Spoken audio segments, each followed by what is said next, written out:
Luke Belmar made $50 million last crypto bull run. Andrew Tate made $82 million on PancakeSwap token only. How we can actually repeat their success? How you can repeat their success?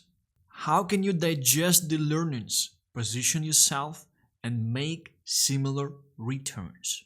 I will answer this question today. They have a lot to tell. Their success is not overnight. It's a complex thought process reinforced by action. And I will also provide you with an altcoin that I think will be doing similar type of returns on the market this cycle. And we will be talking about Andy on Blast. In general, nothing is happening on the marketplace currently. Nothing is pumping except Andy on Blast that is showing 30%, 40% movements on a daily basis for several days already. Just last week, we were 6 times lower, 6x lower than we are currently. We are already 6x higher, and that's on a declining market. The assets that are performing the strongest on a declining market, they will just blow up once the market is green again. But I'm front running myself. I have a very clear and structured presentation for this video with a lot of important and very interesting thoughts. Let's actually start by figuring out what Luke Belmar actually did in the first place that allowed him to make $50 million in the last crypto bull run. Famous play was a token called PancakeSwap. I have it tattooed on the back of my neck. It was in 2019, and I bought 1% of the supply when it was $25 million market cap. Put $250,000 in, it went to 2.6 billion, almost 100x. $250K in. Yeah. It was 1% of the supply. Okay, and then how much did you make off that 250K? 5.5 million. This amount of money only from one trade. I will share a bit more on this trade, but he pretty much bought PancakeSwap, which was a decentralized exchange on Binance Smart Chain that was hyping very nicely in the last cycle, that was led by a strong figure in the first place.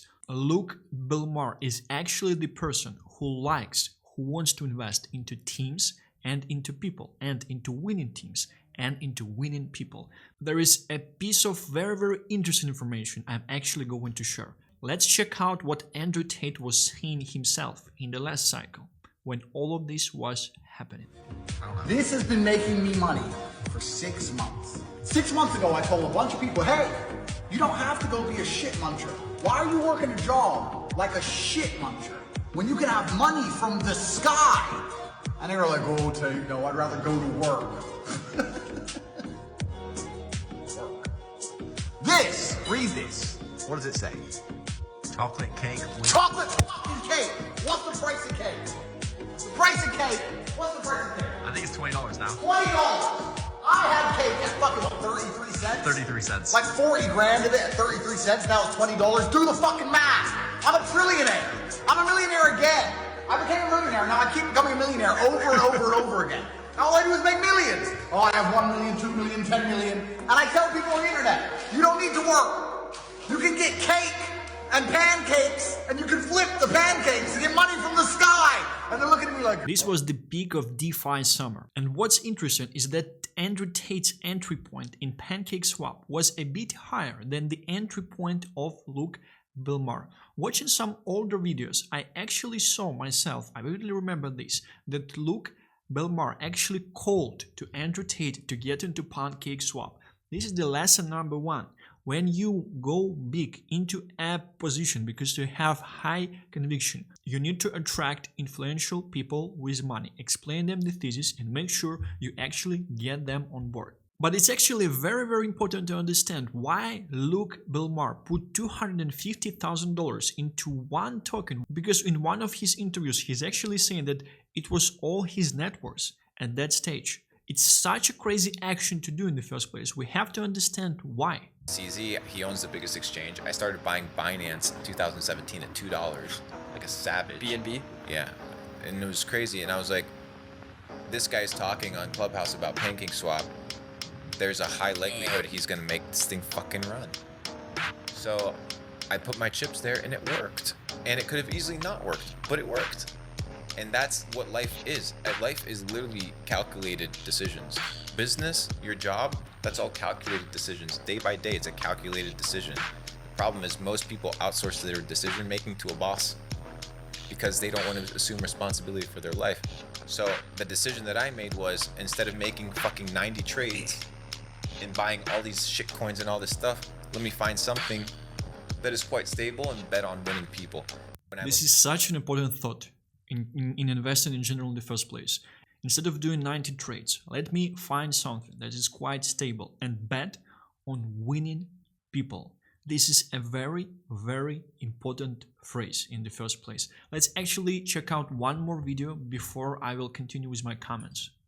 Obviously like AI tickers and stuff like that, but what are other things that you think are like sneaking under the radar? So what I always say when it comes to investing is you need to bet on winning people. Projects are people, guys. Projects are founders. Projects are an accumulation of experience and vision, right? So I look at the track record of individuals. I look at how people are interacting as a team, what their ability to maintain happy customers is, their ability to maintain happy employees, what's the short-term vision for the company, what are the daily habits of the founder. Before I even look at anything outside of it, I look at the company, right? So for example, when I invested in PancakeSwap and I invested in Binance, I started buying Binance in 2017 at $2, right? And it peaked over 600. It was a 300x return investment.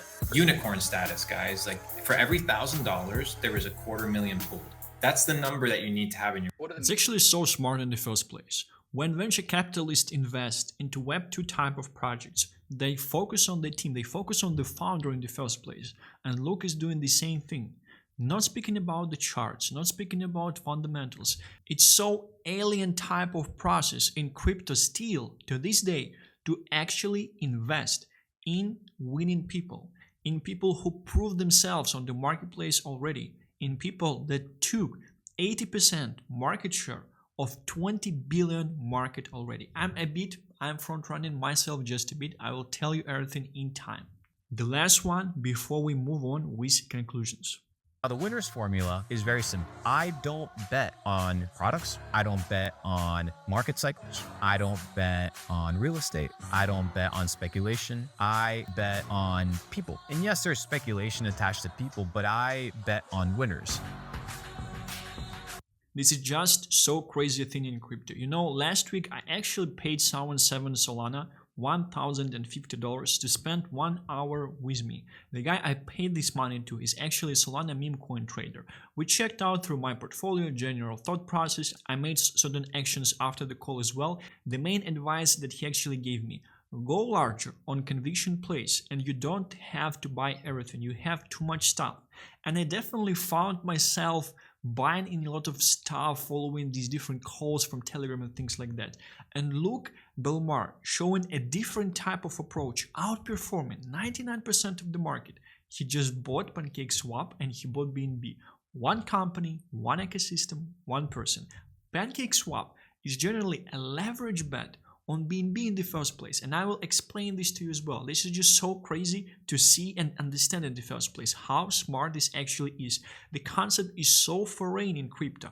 Everyone is investing based on fundamentals, on charts, on things like that. No one is investing based on people. We are here to actually change that. I will provide you with a person, with a builder that has a high chance of becoming the main star of this cycle, and I will provide you with a leverage bet on this person the same way as Luke Belmar actually was able to bet on CZ with leverage through buying PancakeSwap. Luke leverage bet on CZ and what we can learn from it. Tate making $84 million following this call as well. Why and how to copy it.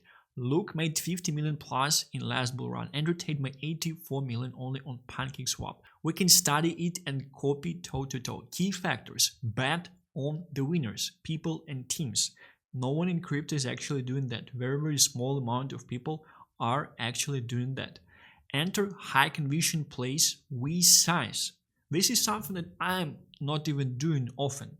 I have too much stuff, and diversification in crypto is a scam. You have to understand this. You want to diversify your portfolio when you are in the mode of protecting the capital. When you are in the mode of acquiring the capital, on making money, you want to go high on your high conviction plays, because if you have high conviction, which is the most important, most valuable thing in this marketplace, you have to actually get returns from your conviction. Because what is the difference if you had high conviction but you did not went big on your high conviction play?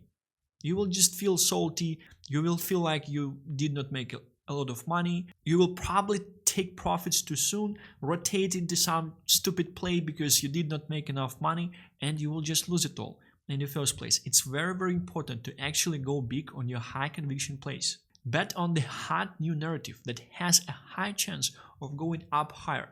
That's just crazy. This is a crazy piece of alpha that I actually have for you. Because Luke made his money not by just betting on BNB. BNB did very, very well, 300x's. Layer 1s are usually the most performing assets of each and every cycle, along with memes. But he was actually able to project that there will be a DeFi summer happening. And he entered into a DeFi project on the most performing chain of the cycle. So he was right on the chain and he was right on the DeFi narrative. These are the two things that were pumping up like crazy in the last cycle.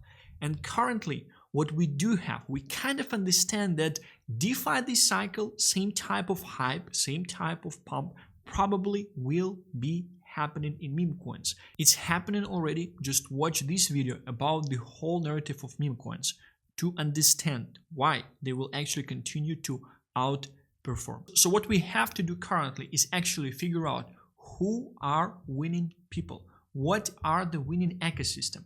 Who are the people that have a track record of success, that are building something that is in the narrative currently already, like Ethereum Layer 2s, for example, and how we can acquire a meme coin right there to actually get a leverage bet on the ecosystem. Because if we want to get a leverage bet on the ecosystem that we think will be winning, there will be so many people who will be after us, who would be thinking the same, who would want actually to acquire the same, and they will be adding liquidity into our peak. Focus on your bet, work on it, attract new people and explain the thesis to them. Belmar called PancakeSwap to Tate. This is very important. If you have type of holders like Luke in the first place, actually able to attract capital like from Tate, from other people as well. Speaking of financial capital, influential capital as well, this is a very, very positive situation in the first place. You have to focus and you have to work on your backs. You probably know people, probably can introduce some things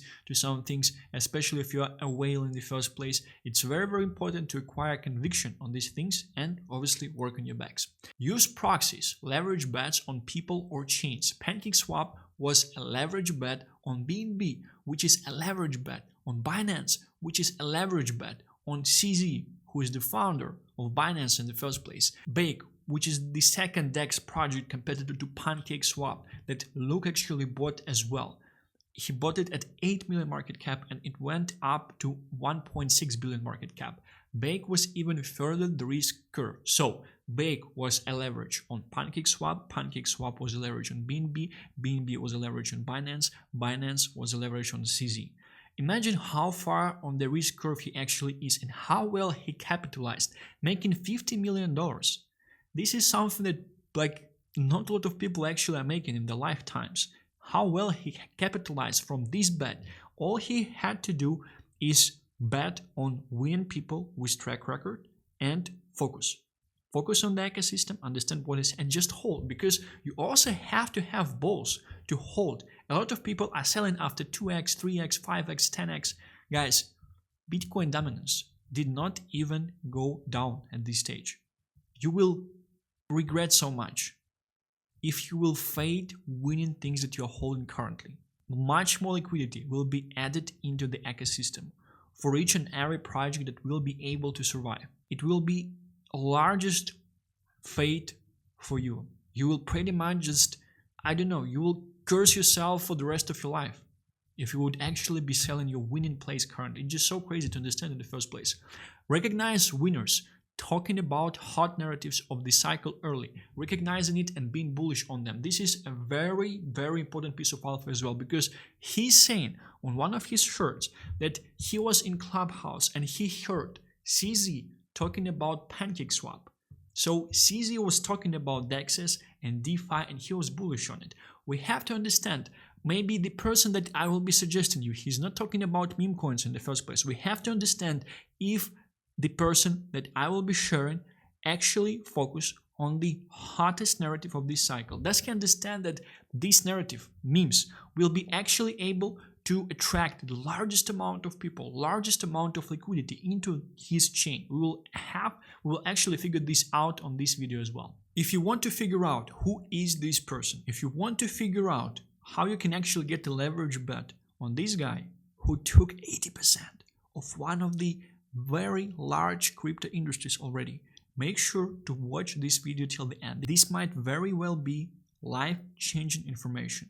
Even if not, even if you won't be acting or if you acted already, this is peak crypto investment. You need to understand these things, you need to understand this knowledge and apply it moving further, because investing is a skill that will help you at any point and any moment of your life. I am talking about Pacman, the founder of Blast, Ethereum Layer 2, the founder of Blur, NFT marketplace. Pacman is the top candidate to become a star of this cycle. I am in the markets on a daily basis. I cannot think of a single person who is a builder at this stage, who is at the same level of popularity than people like SBF, Duck1 or CZ in the last cycle. I don't know any people like that at this stage. We only have certain influencers that are hyping, that appreciating in attention, but we don't have builders yet. We don't have these prominent figures like Vitalik back in the cycle of 2017, right? And we will definitely have this type of people. And the reason we will have this type of people is because their assets will actually start to appreciate heavily and they will become the stars of this cycle. And I do believe that Pacman, the founder of Blast, has a high chance of actually becoming that. Pacman, in my eyes, is the top candidate to become a star of this cycle.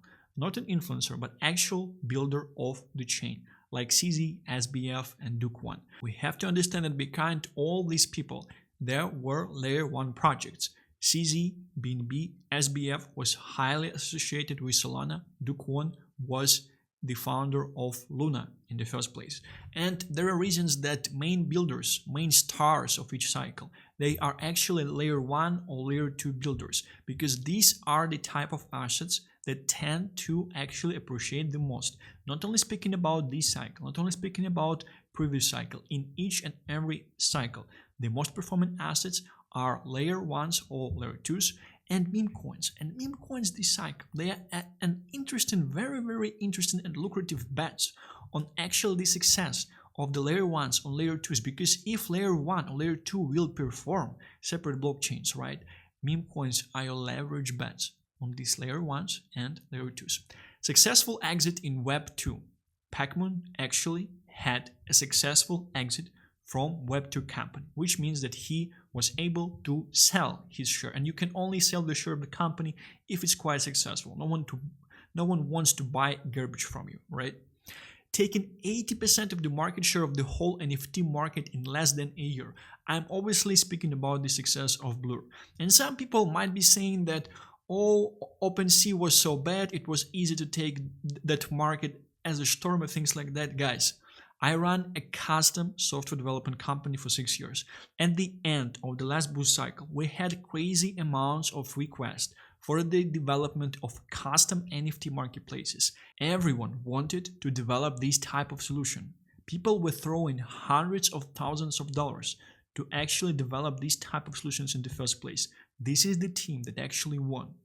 We were speaking with at least 15 potential clients over the course of several months that wanted to develop a custom NFT marketplace platform.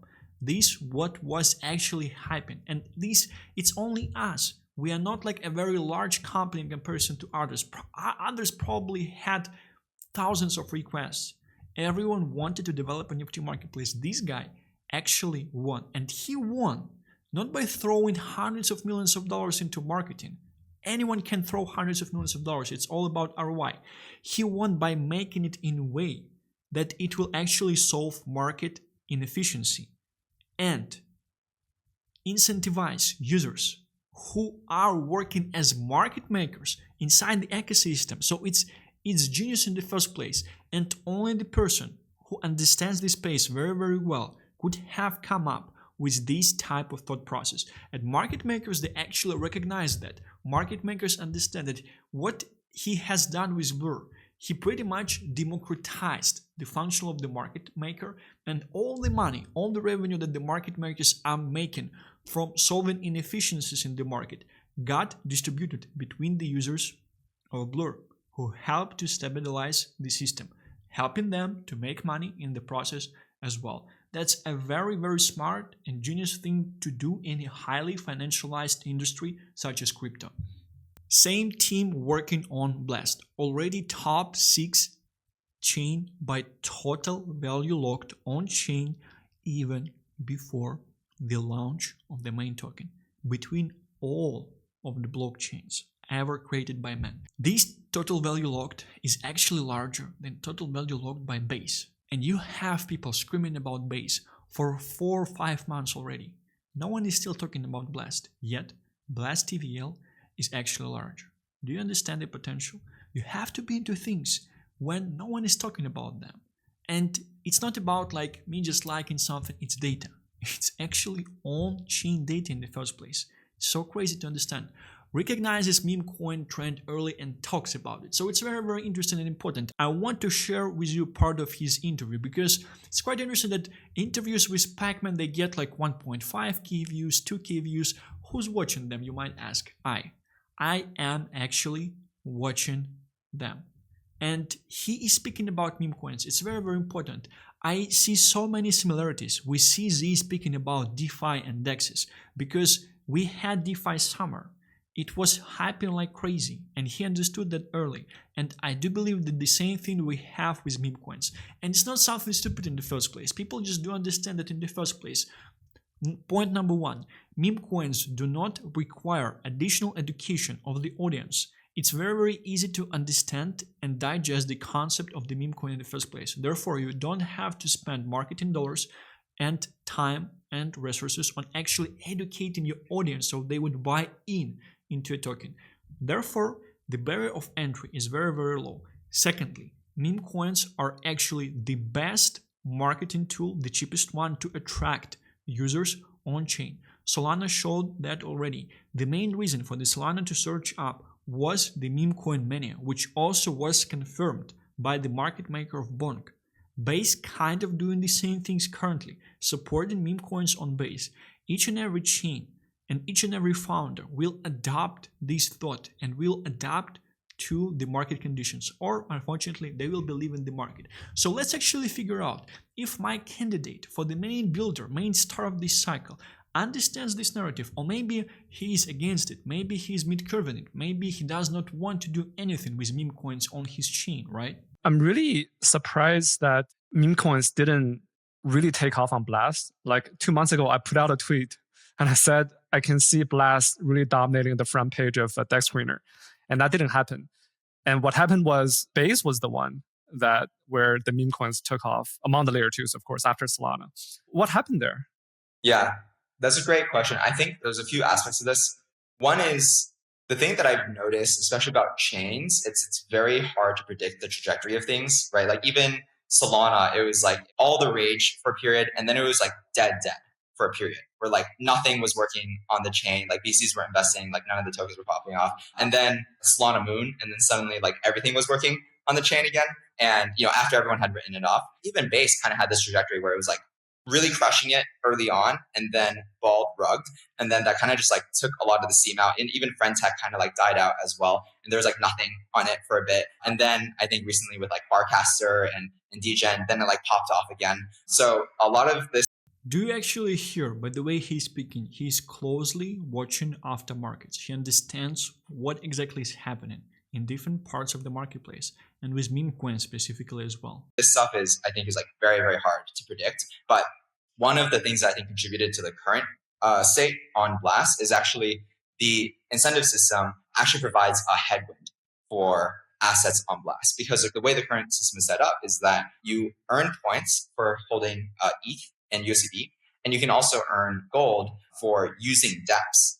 But as soon as you hold any other asset, right, whether it's like a meme coin or governance token or literally anything else, you're no longer earning anything. And so it actually disincentivizes that behavior. This is one of the interesting things about designing any incentive system is that the emergent behaviors, especially if it's something that's complex, right? If it's like a simple product, you don't really have to worry about these things. But if it's something that complex, like as complex as like incubating a new layer, there's all these like emergent behaviors that can come out from the incentive system that you then have to like think through and solve. So I think currently that's something that is actually basically like artificially holding back the token economy on Blast, because if you look at Blast, it's like there's like $2.5 billion of liquidity on it with like the most active on-chain user base that kind of like exists in this.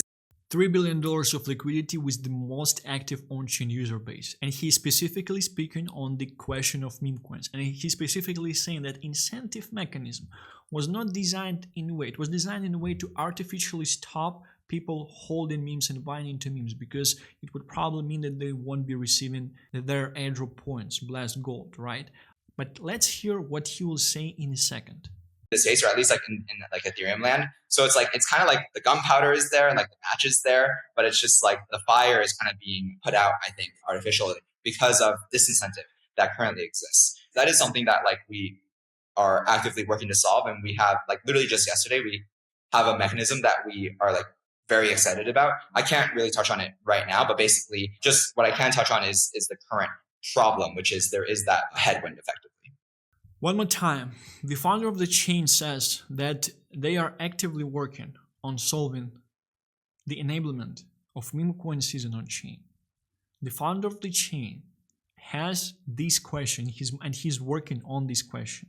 An interesting thing is that after airdrop in 12 days will happen, $1 billion airdrop on-chain liquidity. He said that on-chain community is very, very active. Active on-chain community leads to meme coin trading and to a bunch of meme coins. But right now, they were not receiving incentives, right, for it. But after season 1, after the airdrop in 12 days, we will have season 2 that will have incentives for the meme coins, for memes. It is shared already by people who follow, by people who know the news. And this is something I want to add to the question of airdrop pump and dump, and it's nothing going to be happening for the Blast after the airdrop. After the airdrop, it will be second airdrop, with people incentivized for actually holding and trading memes. Do you understand what is happening? Do you understand the type of information I'm actually sharing with you? Let's move on. Pacman is also not a fat 40-plus-year-old boomer assigned to rule the company. He's a young, smart crypto native, understanding perfectly what the industry needs and how to take over. This is a very, very important part. Most guys here, they still, especially the ones who are trading memes, the ones who are trading memes on Solana, like they're under the age of 25 years old, like 100%.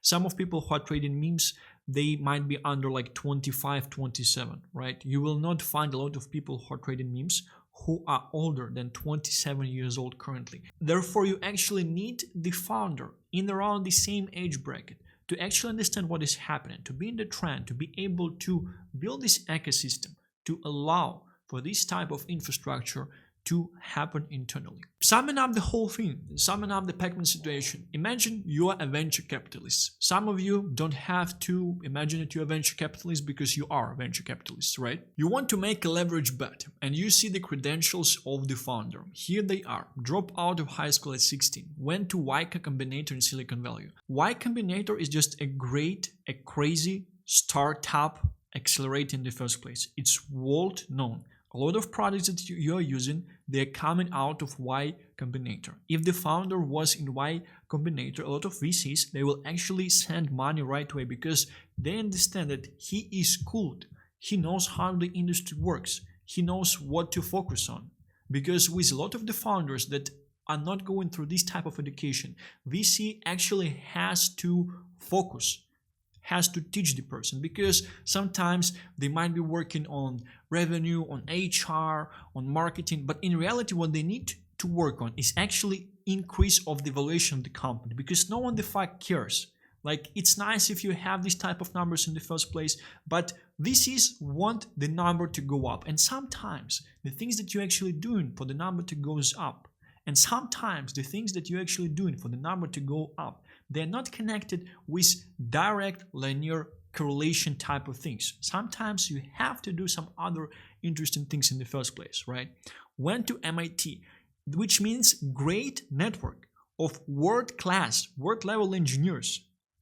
Godbit, for example, the market maker behind Bonk, most of the guys, they were hired from a university where founder was studying in. A bunch of great technical talent.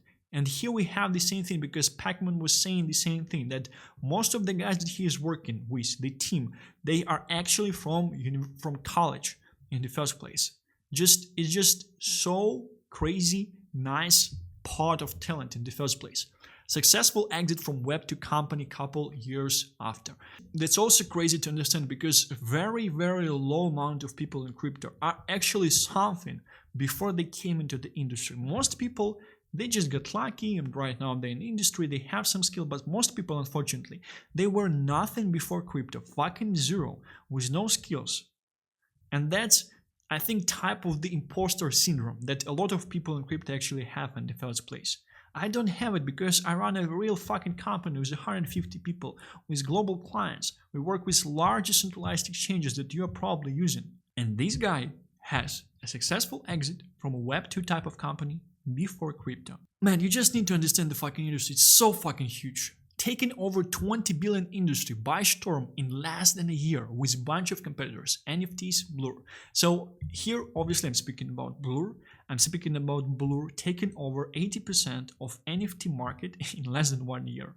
Like, it's $20 billion industry. If it was not NFTs, right? If general public like retail would understand something about it, everyone will be screaming about it.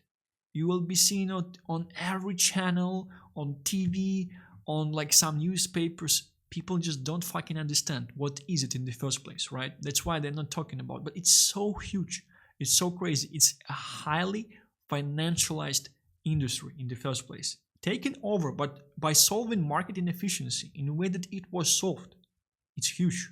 It's not just business, it's not just technology, it's not just team building, it's not just marketing, it's not just incentives. It's very, very deep understanding of market structure, very, very deep understanding of market inefficiencies and how to actually solve them. And Pacman has very, very good reasons of why he's developing Layer 2, Ethereum Layer 2 in the first place. Because I can tell you this, most Ethereum Layer 2s this cycle, they're just pumped and dumped by venture capitalists who saw the success of Matic, decided to throw in like several hundreds $1 million, and they will be taking profits on this thing. And they're launching this shit with a high fully diluted valuation and a low market cap. So they will constantly get incentivized and things like that. You don't need anything to understand what is happening if you just have industry knowledge. If you just have industry knowledge like I have, you check out the list of all the Ethereum Layer 2s. You see, this crap raised 700 million, this crap raised 100 million, this crap raised 400 million, Blast raised 20 million. This is the only thing you need to do to actually become bullish as fuck on this. Because what this means is that they don't want to let a lot of VCs in. They do understand that they're not gonna be making a pump and dump in the first place. They do understand that they know how to market to crypto people natively through incentives. Therefore, they don't need fucking hundreds of millions of dollars in marketing. And what's interesting and what's important is that if you need hundreds of millions of dollars in marketing to spend on marketing, you need to raise these funds from VCs. VCs don't give a fuck. They want the money back. Therefore, you are just forced to make pump and dump. And if you're not raising this money, you are quite free from this point of view. And to technologically develop Layer 2 and Ethereum, you don't need fucking $400 million. Most of this money are going to be spent on marketing to lead retail to slaughterhouse to dump on them. You don't need this amount of funds to actually develop something like Ethereum Layer 2 in the first place. It's so crazy bullish. On top of that, there is a way to take a safe leverage bet on him right now. Would you take it? A no-brainer for me. I just wanted to share my conviction here because it's fucking no-brainer for me in the first place. It's a bet on CZ that Belmar was doing and made $50 million on, and Tate made $80 million on. Just so crazy to understand.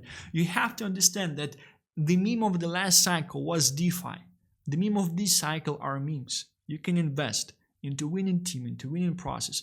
The person that proved himself in Web2, the person that took market share of 80% of NFTs, proving that he's crypto native and that he knows shit.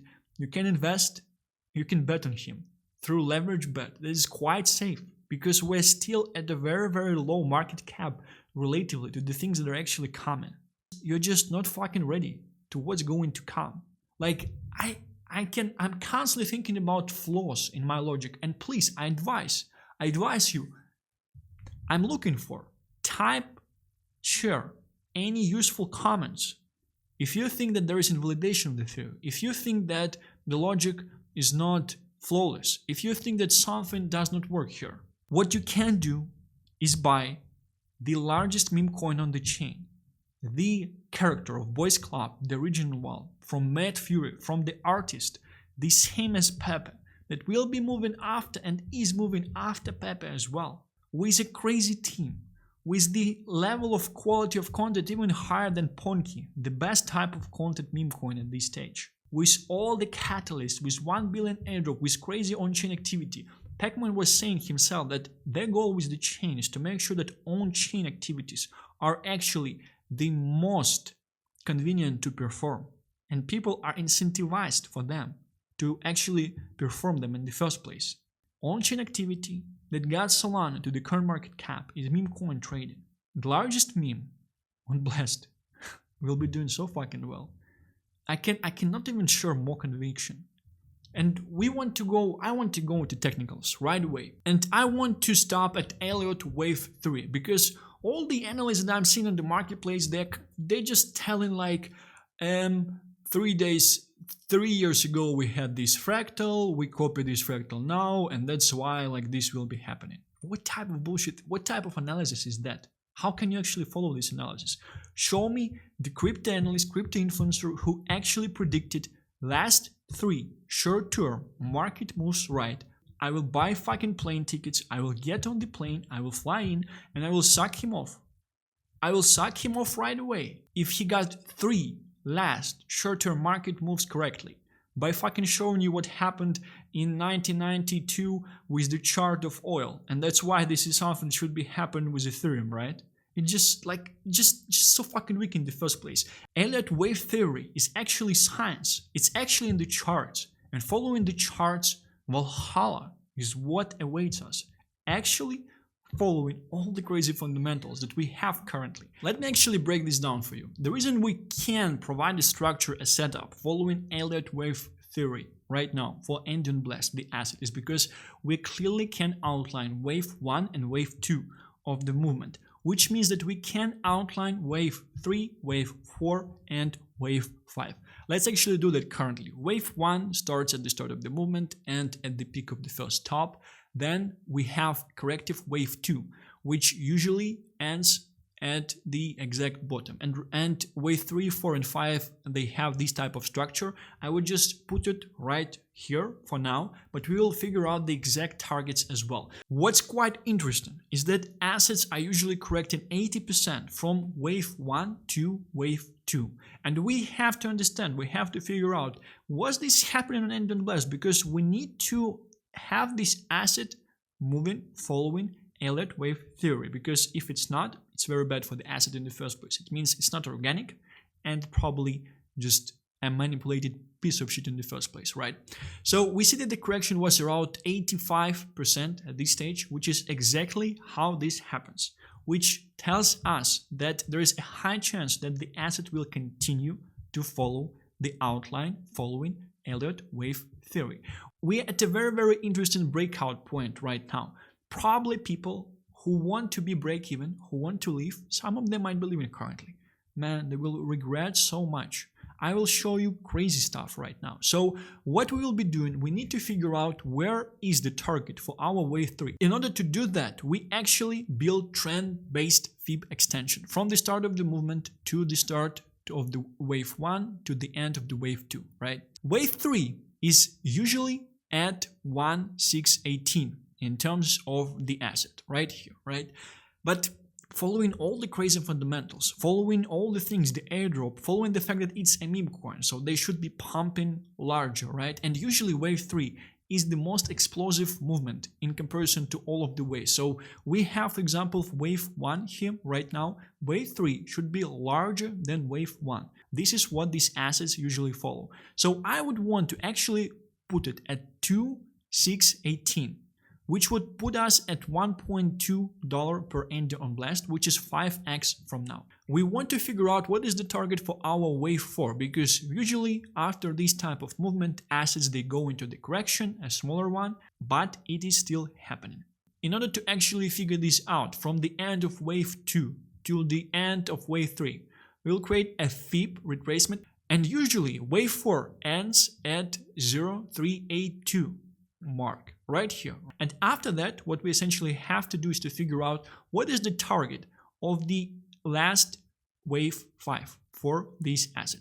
In order to do that, we will actually build a trend-based FIB retracement from the start of the movement till the end of wave 3 till the end of wave 4, and we will see our targets right here, right? Conservative target, you might say, for the assets is 1. Level 1, right, which is $2 at this stage, which is 8x from here. It will essentially put us at around 160 million market cap. I would say it's still a bit conservative. I would say it's still a bit for the meme coin leverage bet on the chain, because you have to understand that we will be at 160 million market cap with additional $2.53 million in liquidity. The chain on chain has $3 billion in liquidity. The airdrop is going to be $1 billion, and 10% of that should be allocated into the meme coins. This is just crazy amount of money in the first place. So we have to understand that probably we would be larger than that. But still, from my end, I want to be conservative. Therefore, I would like to leave it at 1,618, which is $2.9 for ND on blast, for one ND on blast, which would put us at around 12 x's from here, from the current numbers. We do obviously have the target of 2,618 as well. And if we would be reaching that in our short-term move, we would essentially be doing 16 x's from here, which is quite nice. And you have to understand that this wave formation overall, eventually it would just turn into the global wave 1 for the project. And then after this, we'll have a correction, wave 2, and we'll have a global wave 3, which will be this explosive movement for the whole market. Interesting thing that I actually want to add is that we are entering wave 3 on ND on blast currently, which is the largest, most explosive move for any type of asset. And we have a very, very interesting correlation on the market as well, because I do believe that with the whole crypto market, with the Bitcoin currently, we are also entering wave 3 right now. And this is just perfect timing. If you want to put your money into meme coin, you have to understand that you want your meme coin to copy the wave formation that the main market is copying currently, because this will establish the largest, the most explosive move at this stage.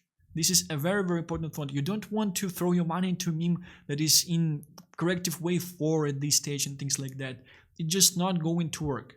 You will probably have to wait for this thing to move further and things like that, and you will be losing liquidity. Additional liquidity that you could have made if you would be essentially investing your money into something that is just starting off its wave 3. I hope it makes sense. I hope you understand these things. This is actual science. This is not copying fractal from 2019 and saying that, oh, probably the same thing is going to happen, and seeing after time that it's not happening, right?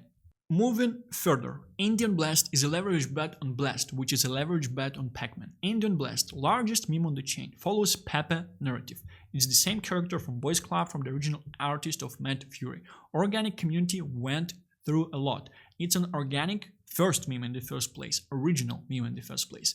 It's piggybacking $40 billion plus meme, which is Pepe, not a derivative, standalone character. Content level of Ponke, super high quality. I will show you some pieces of content closer to the end of the video. It's just so crazy. Like, you cannot find the meme coin with this level of quality on the marketplace currently. These show dedication exercised by the team. This shows that there are no like random community members working on the memes that are randomly getting paid and things like that from some community funds. This is a proper business, a proper team working on a high quality art, and they actually distributing this art to different social media platforms. They are following Punky type of strategy in the first place. Maybe they're following the work with the same market maker as well. Who knows, right? Ultimate beta for the chain to outperform the chain token. We do understand that largest memes on the chains are your safest bet on the actual token of the chain doing well. This is so crazy to understand, and you have to see how well we are front running the market here, because once Blast will launch and once people will feel FOMO that, oh, I missed Blast, I thought I should farm it, my friend just put his all of his ETH on chain and he received an airdrop and I did not, they will be looking to outperform. They will be looking for the Blast beta in the first place. And this will be the largest meme on the chain, organic one. And with Ethereum surging up as well, after Ethereum surges up, after Ethereum finds local top, there will be the time for layer 2s. And there are no new shiny objects of this size developed by crypto natives in the first place, except Blast. It is just so crazy to understand how events are actually lining up. And these are not just short-term catalysts. This chain has a clear long-term potential. This chain will have season 2 for the airdrop as well. Current airdrop should just ignite crazy on-chain activity in the first place. Blue chip by design, with all the animations, with all the art, with how the team behaves, with being first. They are first with this narrative, which means that they are here for different reasons. Not just scrape money from a narrative and run, right? They are first. Number 5. Airdrop, which will be happening for Blast in 12 days, which should be adding $1 billion worth of additional on-chain liquidity, which should be staying on-chain. I was showing yesterday my interview with the CEO of Godbit, Alex, the market maker behind Bonk, on the fact that success of Bonk was highly connected with the fact that there was a bunch of airdrops on the Solana chain, which added additional liquidity. And he said 3 very, very important things. He said that airdrops add a lot of on-chain liquidity, obviously, but it's important on-chain. I would say that the word on-chain is the main here. On-chain liquidity tends to stay on-chain, so people do not rotate to some other chains. On-chain liquidity received through airdrop stays on-chain, because people who farmed airdrop, they know the chain pretty well, especially Blast, because you have different dApps, you have to be in contact, you have to understand what is happening currently, where is the upside, what are the things that you need to farm. So people who will receive the airdrop, they will stay on chain because they would know and understand right away where is the source where they can actually make money, where is the source they can farm something. And there are a bunch of play-to-earns projects on Blast, even projects like play-to-earns projects like Wolf Game. I remember it was just going crazy at the end of the last cycle. Like NFTs, they went to 5 Ethereum overnight or something. It was just going crazy. They already transitioned to Blast. I believe in terms of Ethereum ecosystem, this would be the play-to-earn game in the first place. Because, as mentioned, Best Ponzi is going to be the best game, and best Ponzi's I think are actually going to be on Blast, because native yield of Ethereum and stable coins, you don't have it on any chain. This is the chain for whales, this is the chain for on-chain activity, and this is why they have $3 billion total value locked. Top 6 TVL by all the blockchains right now already, before the launch of the main token, before the TG event. Free on-chain liquidity from airdrop ends up in the most hyped thing on-chain. Meme coins. A way to outperform the chain. Meme coin that will be hyping during the time of the airdrop. It's just so crazy. It's interesting to understand that the more we will, as a community, if you're a holder of Andy on Blast, and if you're thinking on becoming the holder, the more we will actually be able to push Andy on Blast till the airdrop, the higher the chance that these airdrop funds will get directed. So imagine we push to 100 million market cap, which is very, very shallow, I would say. Probably with the airdrop, it will go to 300 million. Imagine we push to 250 million. It can go to 700 million. Imagine we push to 300, 400 million. It might be going to 1 billion right away. With all this liquidity, the larger market cap would be, the more people would eventually want to invest into something like this, because this is how human psychology works in the first place. Everyone would want to get exposure to the largest, the most blue chip meme token on the chain. Narrative of the airdrop is an interesting one, as it's only season 1, and we will have season 2 with even larger focus on meme coins, which is confirmed by Blast and Pacman. These are people with money and a bunch of insights, crazy connections in the industry. I'm speaking about CEO of Godbit. He's quite bullish on Blast. He was saying a couple months ago that Blast meme season should be the next one. It did not happen, but let's see what will be happening currently. Because the team, the founder of the chain, is actually working on the enablement of the meme season. Asset that is going up, nothing else is pumping, nothing else to talk about. This is actually the reason why I recorded this video in the first place, because I wanted to maybe like focus on some other topics and things like that, but nothing else seems to pump, especially meme coins. Meme coins are not doing very well currently. And on Blast is the only thing that is pumping currently, which is very interesting situation. We all know that assets that are going up during corrections will do extremely well once the market recovers. What is the reason asset is going up during correction? Current holders not selling, new people buying. But why? Why current holders are not selling? Because they do understand the upside. The thesis, if you want to treat it as a trade and things like that, sell it at the airdrop, I think you will regret heavily. New people buying because they start to understand the upside. Like the amount of catalysts, the connection with Luke, Belmar, and similar type of bet. This is a long-term play.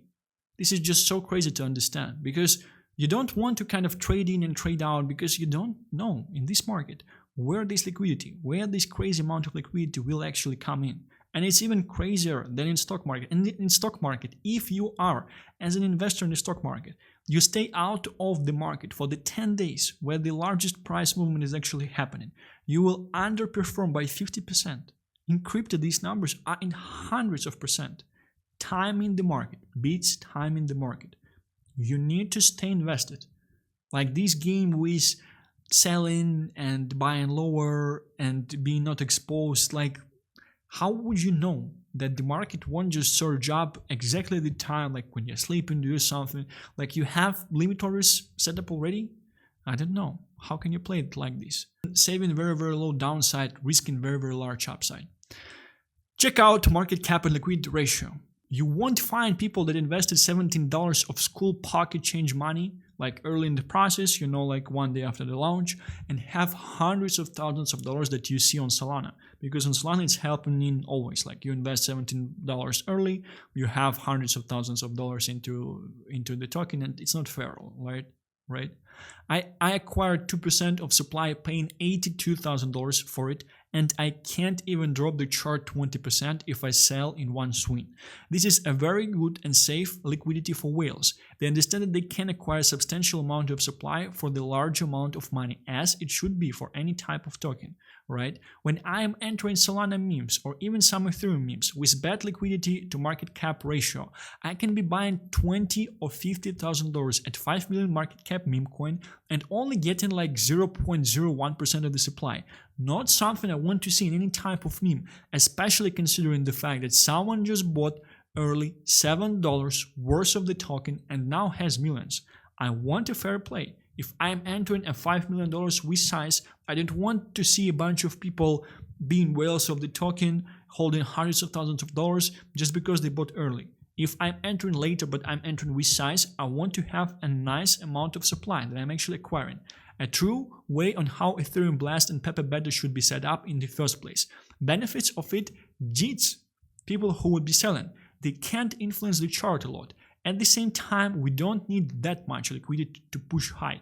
I would say that the ratio is one of the best ones on the market, something I love to see. Not too heavy to push the asset and not too light to let the JITs just dump the price right away, as we essentially have on Solana. Content quality, comics. Did you know that they actually have their own comics? Like they're specifically working on the comics in the first place. They have a full series. What you can do is you actually need to mint the NFT. You will go on the website and you will be able to check out the comic series. Like how many meme coins actually have this in the first place, right? A+ level content. Just check out this content in the first place. Check out the quality of memes. That's why I'm saying that like it's Ponky type quality of content. It's just crazy to see in the first place the level of effort that the team is exercising. You can see that it's a business in the first place. You can check out the quality of these things. There are no memes with this type of content at this stage. And this is what appealing to retail, right? Because retail, they might not understand like your degen meta, your low quality art and things like that. You might say it's not important, but it's actually quite fucking important in the first place. You can just see the effort. Like me as an investor, I look at these things, I see fuck, like these guys, they actually put effort into these things, which probably to me as a business owner, I do understand that if people put effort into one part of the business, they probably put effort into other parts as well. And it makes me a bit safer in terms of investment, in terms of considering to invest into this thing in the first place. Team actually caring about it, about content, about all these things, and content distribution to retail platforms as well. Instagram, TikTok, all these things, they're actually working on it. And it's very, very bullish. They're pretty much repeating the path of Ponky here, right? Point number last, 8, divine hand. It's quite interesting, just something from my head that I wanted to share. It's probably more for the current viewers, subscribers of the channel, if you know me. Like I have this weird thing from my childhood. I tend to like assign colors and internal views to certain things. And for some reason, like Andean Blast, it's just something like divine, like golden in my head. And like I'm constantly seeing like round numbers current. I'm always seeing 1111 on the clock, like 1212 and things like that. And interesting things is that I was sharing a call for Andean Blast and Neo Tokyo recently, and I was showing a call on Boba at 80 million market cap. Boba did 11x's since I was actually sharing the call, right? And I shared Andean Blast also at 80 million market cap, which is quite interesting. And same thing with this Luke video as well, because he was buying PancakeSwap and $25 million, and I am sharing Andean Blast like right now with connection to Luke at $25 million as well. It's very, very interesting type of content. So it's up to you. If you see any things in these things, I just wanted to share this because I definitely have a different type of perception of how I look in these things. I do have a feeling it's going to be a home run. I do. It's hard to invalidate these things. This bet on the chain, like you need to see things for where the upside is. Upside is in things like that, in things that some people might not talk about, in things where some people are fading, they're hating on it.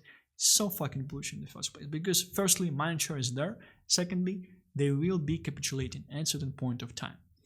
Well, this is it. This is my overview. Let me know what you need in the comments. Like and subscribe this video. Like this video and subscribe to this channel. Thank you very much for watching, and I will be seeing you tomorrow. Bye-bye.